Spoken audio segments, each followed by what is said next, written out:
Today, we are diving into a pivotal moment in the civil rights movement, the Ole Miss Riot of 1962. This event highlighted the intense struggle for integration at the University of Mississippi, particularly surrounding the enrollment of James Meredith, an African-American man. Can you give us some background on Meredith's attempts to integrate Ole Miss leading up to the riot? Absolutely. James Meredith applied to Ole Miss in 1961 and identified himself as African American midway through the process. His application was met with significant delays and outright obstruction from state officials, including Governor Ross Barnett, who even had him briefly jailed. This systematic denial mirrored the broader resistance to desegregation in Mississippi after the Supreme Court's decision in Brown v. Board of Education. And this resistance wasn't just bureaucratic. It escalated to a public standoff. What were some of the key exchanges between the Kennedys and Barnett as tensions rose? The Kennedy administration was keen to avoid violence, similar to what happened in Little Rock in 1957. Conversations between Attorney General Robert F. Kennedy and Barnett were tense. Barnett even suggested that Meredith could enroll if federal marshals pointed their guns at him, which the Kennedys rejected. This represented the depths of Barnett's unwillingness to truly integrate the university, preferring instead to maintain his public image in the South. Tensions boiled over when Meredith finally arrived on campus, didn't they? Can you outline the events that led to the riot itself? Certainly. On the evening of September 30th, 1962, Meredith was escorted by federal marshals to his dorm. As news spread, a crowd of segregationists gathered, swelling to about 2,500.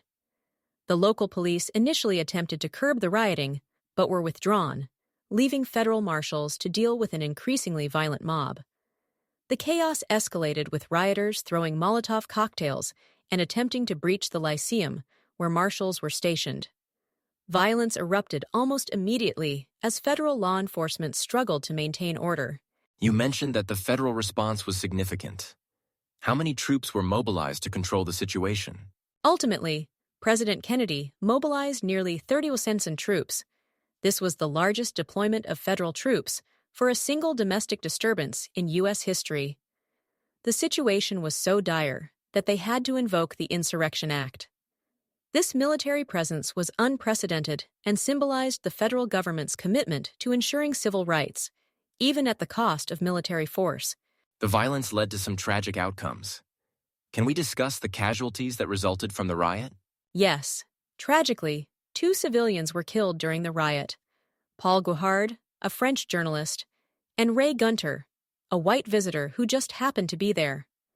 Their deaths were later described as execution-style killings, and it's important to note that bullets recovered did not match any carried by the federal officers, raising questions about who was truly responsible for that violence. How did the riot ultimately impact the civil rights movement and the perception of federal intervention in state matters? The riot was a significant turning point. James Meredith was finally admitted to Ole Miss, marking the first integration of a public educational institution in Mississippi. This event undermined the segregationist tactics of massive resistance and largely shifted perceptions about the necessity of federal intervention in civil rights matters. It also illustrated that the federal government would act to enforce desegregation despite state opposition.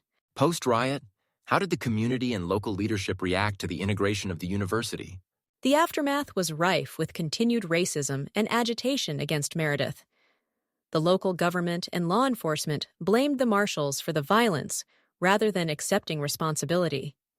Even after Meredith's admission, he faced constant threats and was heavily guarded, illustrating that the societal challenges were far from over. As we consider this historical event, what is its legacy today? The Ole Miss Riot exemplifies the struggle for civil rights and the lengths to which the federal government was willing to go to ensure equality. Today, it serves as a reminder of the importance of vigilance in protecting civil rights and the persistent challenges that remain. The site is now a National Historic Landmark, and there are commemorative efforts, like statues and educational programs, that continue to honor this pivotal moment.